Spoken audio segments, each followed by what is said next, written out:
Le Seigneur te parle, oui, entend sa voix à travers la parole de ça.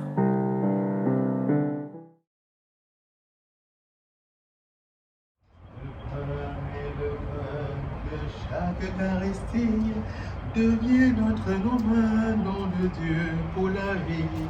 Le pain et le vin de chaque Eucharistie devient notre nom de Dieu pour la vie du monde, la vie du monde.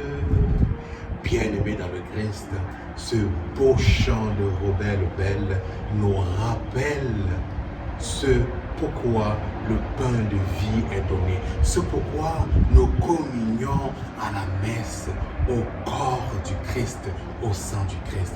Dans l'évangile de ce jour, le Christ nous rappelle que c'est son corps donné pour la vie du monde.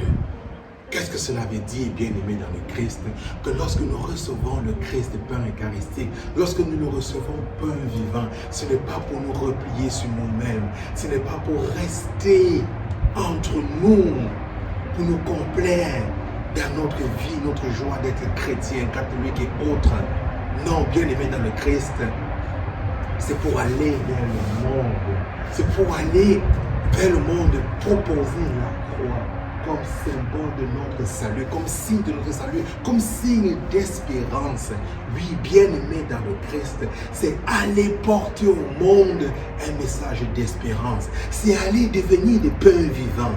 Qu'est-ce que cela veut dire? Cela veut dire d'être donné moi-même.